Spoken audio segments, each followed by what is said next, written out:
નમસ્કાર મિત્રો, દેશ અને દુનિયાના સુપરફાસ્ટ સમાચારમાં તમારું સ્વાગત છે।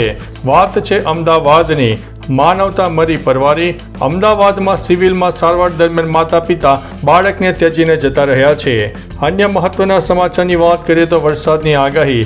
આજ તારીખ 25 ઓગસ્ટના રોજ હવામાન વિભાગે કચ્છ, સુરેન્દ્રનગર, પાટણ, અમદાવાદ, મહેસાણા, ગાંધીનગર, ખેડા, આણંદ, વડોદરા, પંચમહાલ, ભરૂચ, દાહોદ, છોટાઉદેપુર, નર્મદા, સુરત, તાપી, નવસારી, ડાંગ, વલસાડ, દાદરા અને નગર હવેલી, દમણમાં વરસાદનું ઓરેન્જ એલર્ટ આપ્યું છે, જ્યારે અન્ય જિલ્લામાં યલો એલર્ટ આપી દેવામાં આવ્યું છે।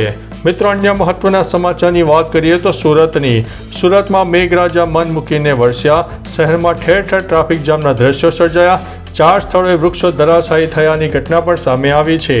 મિત્રો, અન્ય મહત્વના સમાચારની વાત કરીએ તો પંચમહાલની બોગસ લગ્નની નોંધણી કૌભાંડ સામે આવ્યું છે। પંચમહાલ જિલ્લામાં બોગસ લગ્ન નોંધણીનું કૌભાંડ સામે આવ્યું છે। તલાટીને સસ્પેન્ડ કરી દેવામાં આવ્યો છે।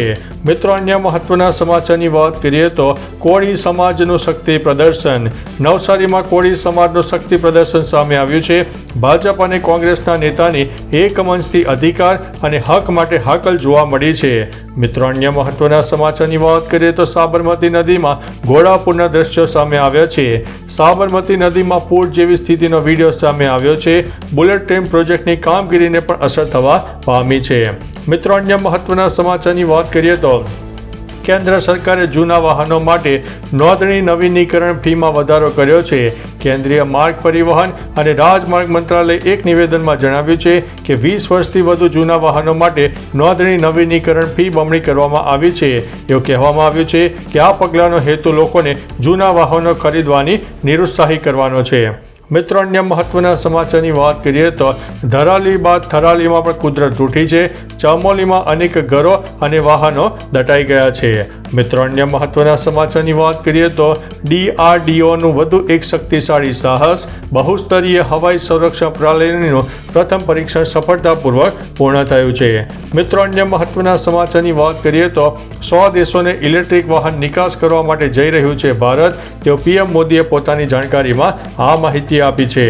મિત્રો, અન્ય મહત્વના સમાચારની વાત કરીએ તો બનાસકાંઠાના ઓઢવા ગામે ફાયરિંગ કરનારની ધરપકડ કરવામાં આવી છે।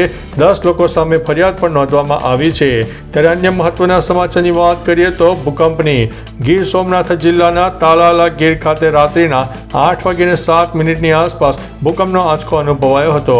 રિક્ટર સ્કેલ ઉપર આ ભૂકંપના આંચકાની તીવ્રતા 1.8ની માપવામાં આવી છે અને કેન્દ્ર બિંદુ નોર્થ તાલાલા વિસ્તારમાં નોંધવામાં આવ્યું છે। મિત્રો, અન્ય મહત્વના સમાચારની વાત કરીએ તો PM મોદીનો 2 દિવસ ગુજરાતનો પ્રવાસ। PM મોદી 2 દિવસ માટે ગુજરાતના પ્રવાસે છે।